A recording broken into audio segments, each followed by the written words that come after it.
¿qué tal? Buenas tardes a todos. Muchas gracias por la invitación. Muchas gracias a todos los que se están conectando. Y efectivamente, mi tema tiene que ver con tecnología y arte. Era algo que pues me propusieron aquí mis amigos de Talentland, a quienes, por cierto, les agradezco un montón que estén haciendo esta iniciativa porque se necesita este tipo de cosas cuando todos estamos pasando por momentos difíciles. Creo que esto puede ser muy útil para todos. Entonces, bueno, pues sí, me propusieron esta idea de la tecnología y el arte. Y yo les quería hablar de algo que, por supuesto, tiene que ver con los dos temas, ¿no? Arte y tecnología, pero que tiene que ver con, digamos, el tipo de trabajo que hago yo, que es difusión y divulgación del arte, de la cultura y de la historia. Y cómo la tecnología ha transformado eso y cómo realmente la tecnología siempre ha estado presente en la difusión del arte y en la creación artística, si bien no la tecnología como la entendemos hoy, otros tipos de tecnología. Y bueno, al final quiero contarles también un poco sobre, como les decía, qué hago yo y cómo esto ha transformado mi quehacer. No sé si, Viridiana, le entro ya directo a la presentación, tú dime. Adelante, es tu Muy espacio. bien, pues les quiero compartir aquí pantalla para que vean algunas imágenes que les tengo preparadas, precisamente para ir viendo un poco estas transformaciones en el arte y la tecnología, que como les digo, yo me quiero centrar en la difusión del arte más que en la creación artística, porque si nos metemos a la tecnología y la creación artística, es un tema vastísimo, da para un semestre de licenciatura. Entonces, pues sí voy a tocar un poco ese tema, pero me gustaría más bien, como les digo, hablar de cómo esto ha transformado la forma en la que consumimos y divulgamos el arte. Estoy empezando con una definición. No me encanta empezar con definiciones de la RAE, pero en este caso creo que nos sirve mucho para entender la idea de que la tecnología siempre ha existido. ¿Qué es la tecnología? Un conjunto de teorías y de técnicas que permiten el aprovechamiento práctico del conocimiento científico. Entonces, cualquier cosa que sea una técnica que se haya desarrollado a partir de la investigación científica y tenga un uso práctico en nuestra vida va a ser una tecnología. Entonces, por eso les explicaba que hay que entender que la tecnología ha estado presente siempre. Un libro fue también en algún momento un objeto de tecnología. Una pluma Bic, ¿no? O sea, el hecho de que exista una pluma de ese tipo, eso también es un tipo de tecnología. El lápiz también es una tecnología. Entonces, hay que entender todo eso como precisamente este conjunto de teorías y de técnicas que estamos utilizando todos los días en nuestra vida cotidiana. El primer tema con el que quiero empezar es con la idea de dejar huella. De cierta manera, el arte tiene que ver mucho con esto. Tiene que ver con esta necesidad del ser humano de dejar un testimonio y un legado sobre su propia existencia. Entonces, la primera tecnología de la que quiero hablarles es el estarcido, algo que ustedes conocerán coloquialmente como el stencil. Si les gusta la obra de Banksy, por ejemplo, si les gusta el graffiti, van a estar muy familiarizados con el stencil. Bueno, el stencil es una de las prácticas artísticas más antiguas en la historia de la humanidad. Desde que los primeros hombres decidieron dejar huella de sus manos en las cuevas en el Paleolítico, estaban haciendo uso de una tecnología para el arte. ¿Cómo hacían esto? Bueno, utilizaban, según investigadores, arqueólogos que han trabajado este tema, sugieren que probablemente utilizaban una especie de popote. Este popote podría ser alguna rama, algún palo, si piensan por ejemplo en los palos de bambú, tienen esa forma. Algunas plantas como una planta que podemos encontrar aquí en México, la que le llamamos cola de caballo, también tiene esta estructura como de popote. Entonces utilizaban algún objeto de este tipo, quizá también es probable que un hueso, ¿no? Una vez que se le quita se me fue la palabra, pero bueno, sí, el tuétano a los huesos de los animales también se les puede utilizar de esta forma.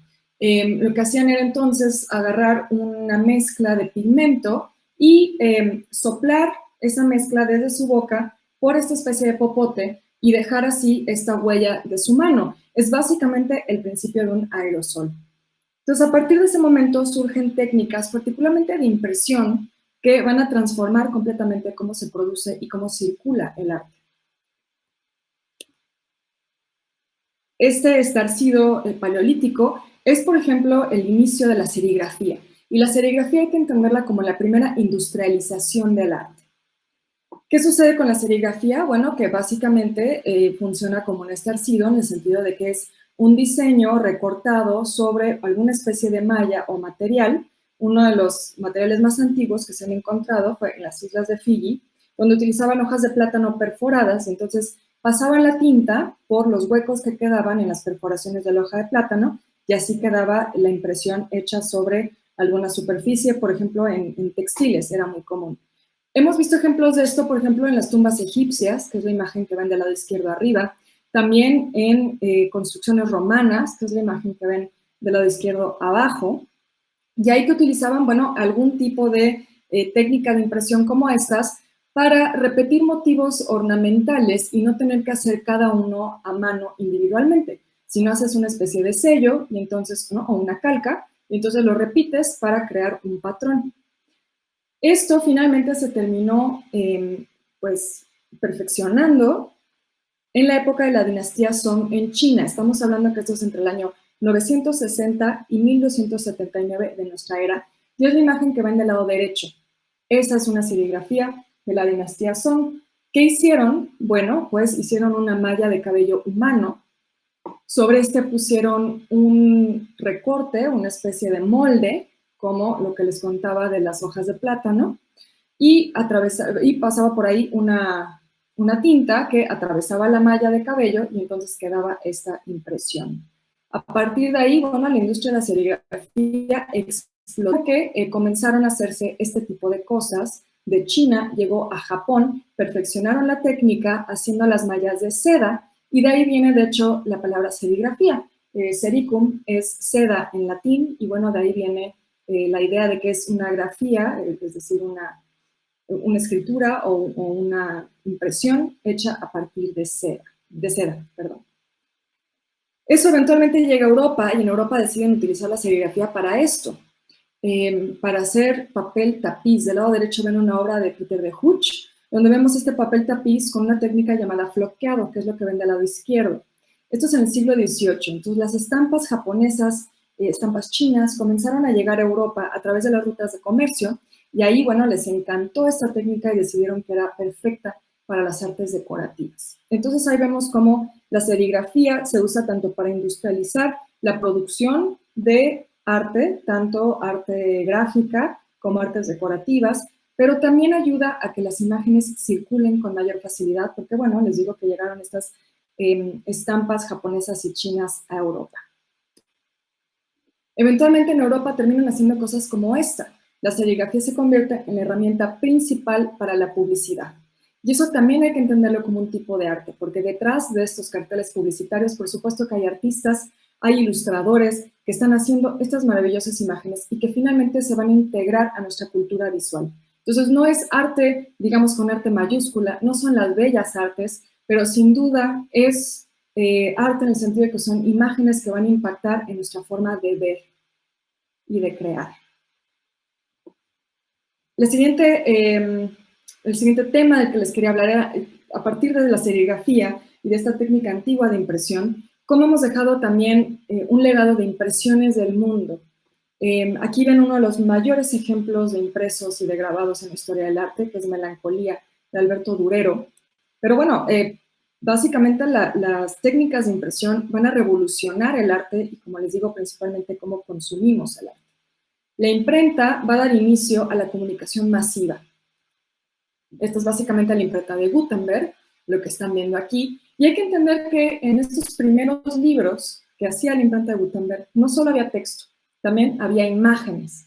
Entonces los libros se van a convertir en un vehículo de comunicación masiva también para las imágenes. Entonces, si ahora creemos que las imágenes circulan con mucha mayor facilidad a raíz de que existen redes sociales y existe el Internet, bueno, hay que pensar que eso fue más o menos lo que sucedió cuando Gutenberg inventó la imprenta, porque de pronto en un libro había estampas con, pues, ilustraciones, con copias de obras de arte, y eso ya se volvió disponible para un público masivo. La litografía va a venir a revolucionar también los impresos y la circulación del arte, y podemos decir que la litografía lo que hizo fue traer la revolución del color. Este hombre, Alois Senefelder, inventa la litografía en 1798. Y a partir de ahí se va a convertir en el método de impresión favorito, tanto para estampas como para libros. Y la litografía da pie a que inicie esto. Por eso les decía que la litografía crea la revolución del color y de cierta forma también fortalece esta idea de la comunicación masiva a través de los impresos. Lo que están viendo del lado izquierdo es un cartel de Jules Cheret. ¿Qué hizo Jules Cheret y por qué nos importa? Bueno, porque él adaptó la tecnología Sennefelder de la litografía para hacer carteles.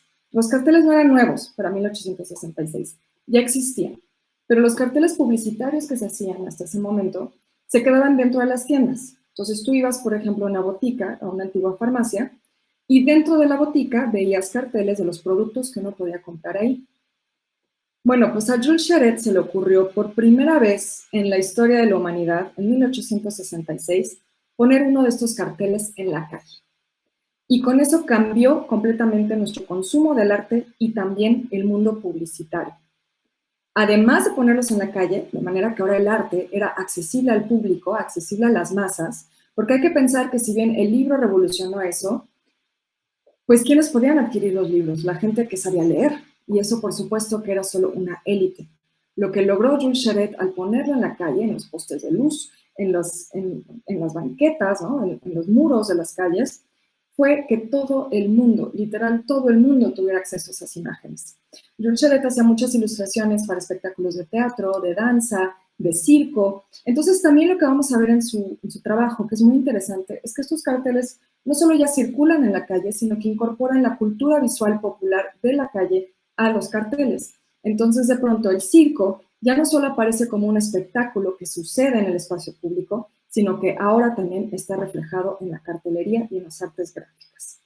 Quien va a seguir esta tendencia de Jules Cheret con muchísimo ímpetu y entusiasmo va a ser el maravilloso Toulouse-Lautrec, que por supuesto es la obra que están viendo del lado derecho, uno de sus carteles para el Moulin Rouge, el Molino Rojo, que fue, bueno, uno de los cabarets más famosos en la historia del mundo, y que pues Toulouse-Lautrec aprovechó esta idea de Jules Cheret de hacer carteles para las calles, para atraer a la gente a los espectáculos, y nos legó una maravillosa obra de arte gráfico. Entonces ahí vamos a ver cómo de pronto el arte ya está en las manos de la gente común y corriente. Otra revolución que permitió la litografía en ese sentido fue la presencia de imágenes con color y con detalle en otro tipo de impresos, ya no solo carteles, sino también en revistas, en postales y en hojas volantes. Aquí ven un ejemplo de una revista de moda de 1899. Y bueno, estos modelos, solo como dato curioso, servían para que los sastres y las costureras pudieran copiar los modelos y hacer vestidos, porque en esa época no existía la idea de una tienda donde tú podías entrar a probarte la ropa y escogerla, sino que se usaban estas imágenes y patrones para copiar lo que estaba de moda. Esto también llegó a México, particularmente las hojas volantes y las revistas van a ser la revolución del arte y la comunicación masiva en México.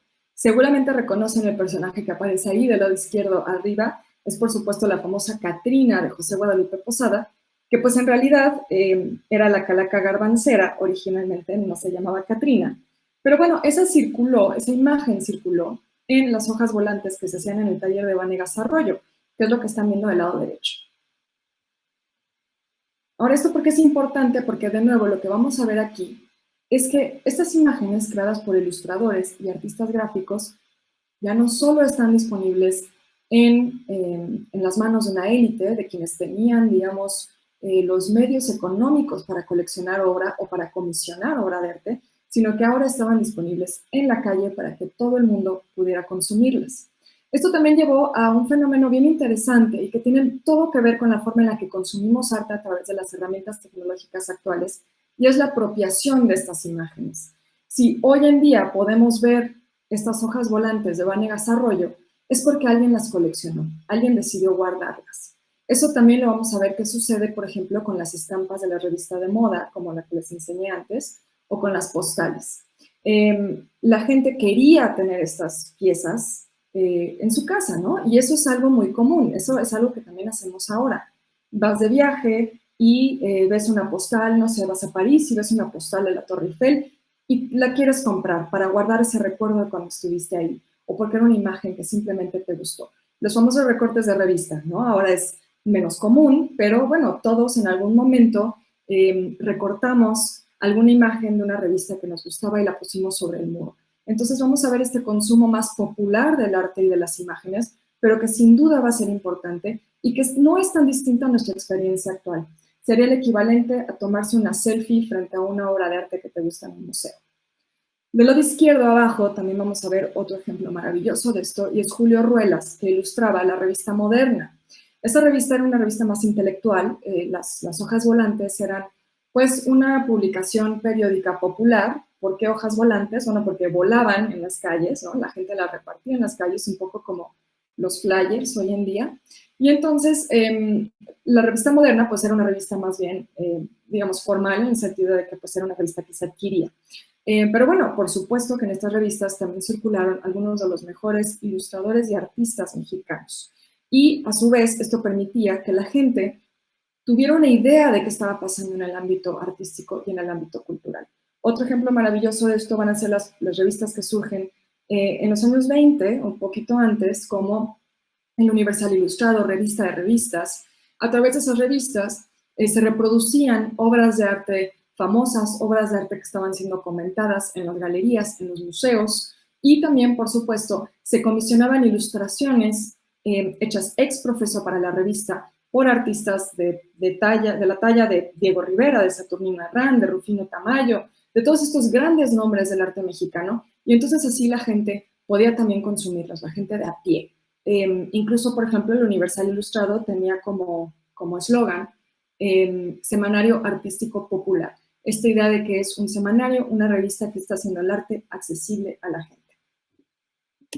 El siguiente tema del que también les quería hablar lo he llamado fijar la realidad.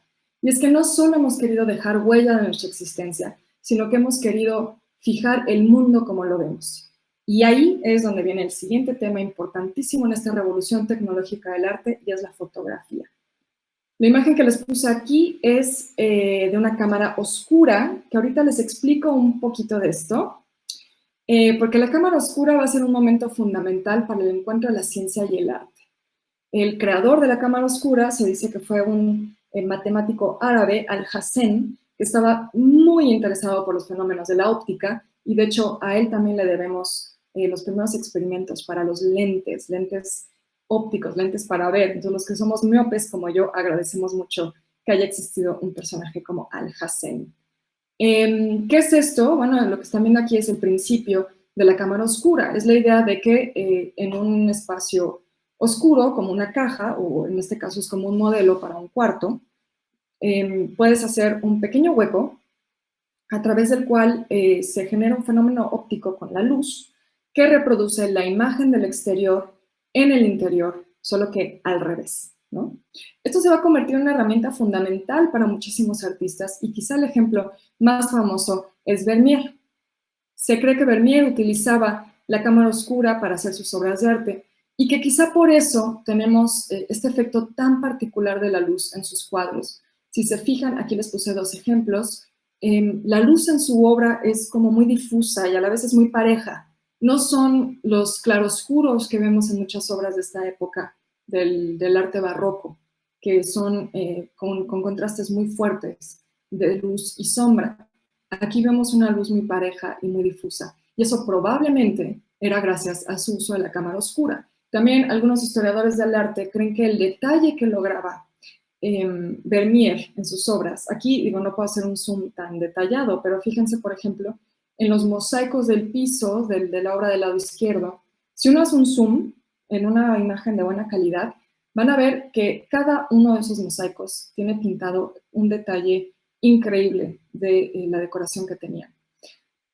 Entonces, bueno, Vermeer posiblemente también utilizaba la cámara oscura porque eso le permitía fijar la imagen y entonces poder tardarse un poco más en sus obras de arte y poder lograr así este detalle tan maravilloso. Eso eventualmente lleva a la creación de la fotografía, y la creación de la fotografía lleva a la idea de que al fin ya podemos reproducir la vida real tal cual como es. Esto también hay que ponerlo en tela de juicio porque creemos que, por ejemplo, hoy en día, ya no nos compramos tanto lo que vemos en una foto, ¿no? Porque sabemos que las fotos se pueden alterar y creemos que eso es algo muy reciente. Y si bien el Photoshop es muy reciente, hay que decir que la idea de poder alterar fotografías existe desde el inicio de la historia de la fotografía. Pero bueno, estos dos señores que están viendo aquí, del lado izquierdo es Louis Daguerre, del lado derecho es William Fox Talbot, son los hombres que se pelean el título del creador de la fotografía. Y bueno, no le voy a entrar como muy de lleno a ese chisme, pero pues estos dos hombres justo tenían esta idea de que a través de la ciencia ellos podían crear un objeto inspirados en la cámara oscura que pudiera fijar la realidad, que pudiera ayudarnos a representar el mundo tal cual como es, sin ningún truco, digamos, ¿no? Esta es la primera fotografía en la historia de la humanidad. Esta fotografía se llama Punto de vista desde la ventana de Legras. Es de Joseph Nicéphore Niepce y es de 1826. Entonces, bueno, como ven, no habían perfeccionado del todo la técnica, pero pues es un ejercicio interesante en esta idea de que el arte también puede, como les digo, representar el mundo tal cual. Y eso también puso en aprietos a los artistas, porque si los artistas tenían este interés o esta intención de representar la realidad, entonces, ¿qué iba a pasar cuando la gente tuviera más acceso a este aparato? Y entonces, ¿la pintura seguiría siendo vigente? Esa era una pregunta que angustiaba mucho a los artistas de la época. Pero esto también detonó muchas otras cosas en la creación artística, precisamente como respuesta a esa pregunta. Es que si ya la fotografía puede reflejar la realidad como es, entonces la pintura debe tomar otro camino. También inspiró algunos ejercicios ópticos dentro de la propia pintura. Si se fijan, me voy a regresar tantito, vean esta fotografía. Lo que vemos ahí es el grano de la foto. Es un grano muy abierto, ¿no? Es muy, muy aparente, y es un poco como el concepto de los píxeles hoy en día. Bueno, pues los artistas del impresionismo quedaron impactados por esto. Y entonces empezaron a hacer también experimentos que bueno, ahora conocemos como puntillismo, que es básicamente como jugar con píxeles, ¿no? Habría que entenderlo un poco en ese sentido contemporáneo. Y es hacer efectos de color, de luz, de sombra, a partir de puntitos de colores. También aquí es importante el pensamiento de Newton, esta idea de que el blanco no es blanco, sino es la unión de todos los colores. Entonces también van a experimentar mucho con ese tipo de teorías científicas. Entonces vamos a ver cómo en el siglo XIX la ciencia y el arte se acercan muchísimo. Esto eventualmente deriva en esto otro, que es, por supuesto, Monet. Estos ejercicios ópticos en torno a la pintura, a explorar cómo es que ve el ojo humano a partir de la creación de la fotografía y todo lo que se aprendió a partir de la fotografía, de pronto ya empezamos a llegar a este nivel casi abstracto de la realidad, ¿no? Los impresionistas en esta idea de capturar las impresiones del mundo, de ahí su nombre, y de querer entender estos fenómenos de luz y de óptica, pues terminan haciendo cosas como esto, que ya se acercan muchísimo a la abstracción. Y después llegan los expresionistas, y esto es fascinante, porque los expresionistas, como el resto de las vanguardias, de pronto se rebelan contra ese mundo de ciencia, de modernidad, de progreso. Y en el caso de los expresionistas, aquí estamos viendo una obra de Max Beckmann de 1919. Ellos dicen, a ver, a nosotros ya no nos importa capturar impresiones del mundo real, sino que lo que nosotros queremos hacer es expresar el mundo interior, no la realidad exterior del progreso, de la modernidad, de la ciencia, de la razón, sino la realidad interior, subjetiva, emotiva de cada individuo. Y entonces comienzan a alterar la perspectiva del mundo. Ya no estamos viendo como con los impresionistas este interés por capturar la luz tal cual es, o los colores, sino aquí se trata de la visión muy particular de un individuo sobre su mundo, su calle y su ciudad. Eso eventualmente derivaría en esto, en la abstracción total. Esto es Kandinsky, que empezó con el expresionismo alemán y terminó yéndose hasta el expresionismo abstracto, y eso va a transformar por completo cómo entendemos el arte. De nuevo, si la fotografía puede capturar la realidad como es, entonces, ¿por qué los artistas deberían seguirlo intentando? La foto eventualmente llevará al cine, esta también es una obra del expresionismo, es el gabinete del doctor Caligari, y si en el cine puedes ver en una imagen distintos planos, ¿por qué no intentar que la pintura también nos pueda mostrar lo mismo? Beca. Finalmente la fotografía va a llevar a la reproductibilidad del arte. Aquí les puse un caso emblemático. ¿Qué pasa? Que la fotografía no solo puede capturar la realidad, sino que puede también reproducir obras de arte para que todo el mundo lo pueda ver. Y entonces, Beca, sucede algo bien interesante, que es esto. Es el robo de la Mona Lisa en 1911. Y eso, pues bueno, va a ser fundamental porque lo que vemos acá es cómo se reproduce la Mona Lisa a partir de que es robada del Museo del Louvre, y eso la convierte en la obra más famosa en la historia del arte hasta el día de hoy. Probablemente si no se hubieran robado la Mona Lisa y por lo tanto esta no se hubiera reproducido en la prensa, nadie haría fila hoy para verla en el Museo del Louvre. Entonces, bueno, esto es como un pequeño resumen de cómo la tecnología ha alterado la forma en la que vemos, consumimos y entendemos el arte. Y por eso también quería decirles que la tecnología no es nada nuevo en esto. Si hoy tenemos la posibilidad de ver arte en Instagram o de verla en otras redes sociales, o si podemos hacer un recorrido virtual de un museo, pues también es gracias a que ha habido todas estas transformaciones que han acercado el arte a la gente a través de la tecnología. Creo que ya se nos acabó el tiempo, ¿no? así es, Beca. Pero esperemos que próximamente en una futura transmisión puedas acompañarnos para hablar más sobre este tema tan interesante que nos estás platicando. Y claro, a todos los talentos, gracias por estar con nosotros. Beca, recuérdanos tus redes sociales para que todos te sigan y si quieren saber más sobre lo que tú hablas, puedan verlo. Claro, sí, a mí me encuentran como @becaduncan, Beca es con B chica y K, Duncan es D-U-N-C-A-N, como los yoyos.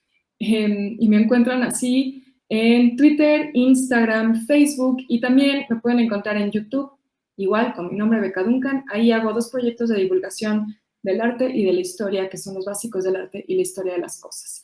Y se trata pues de contarles un poquito como lo que hice hoy, la historia de un objeto que ha transformado nuestra vida cotidiana.